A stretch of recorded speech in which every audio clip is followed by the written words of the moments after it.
Sábado, dia 4 de novembro, para 5 horas da tarde, nós lotamos na Casa de Cultura para assim celebrar a 31ª edição do Festival de Buki Pamucha.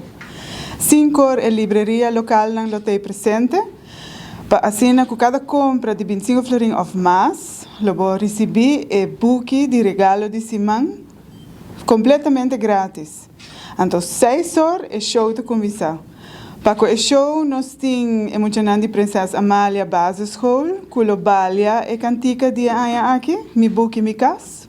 Nós temos dazzling dancers, Cacique Macuarima, Culobin com baile e Bonoche Drumidushi também lo hace uma apresentação.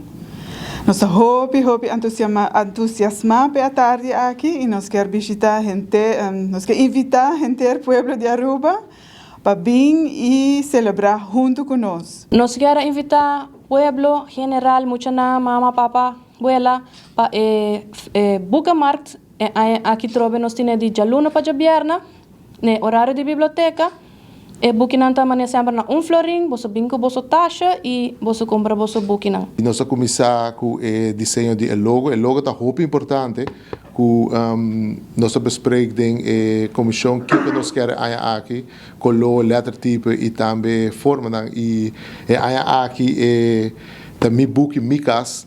Nós concentrar especialmente riba parte cas, buki sowieso também, anda se bewakting logo e muito nang ta desenhar com buki riba na cabeça que ta forma cas. Además de apertura aqui, o autor não invita para aqui lo visitar toda a escola entre 6 e 10 de novembro.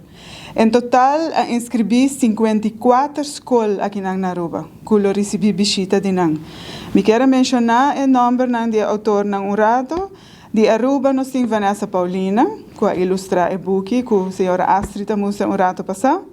Nós temos Ermhard Franz, Olga Buckley, Emerita Emerencia, Ruti Vrieswijk, Esmeralda Tromp Jacobs, conhecida como Tanti Asmei, Sheila Werleman e Desiree Correa.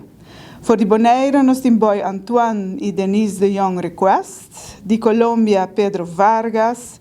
De Corsou, Crescens Correa e Alvin Inésia, me conheci como tio Ali, que quase todos escolta PDP.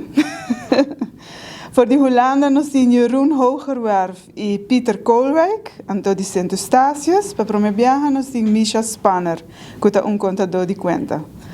Assim está, o festival que também vira hobby exitoso com diferentes pessoas de diferentes países e islas aqui no Caribe.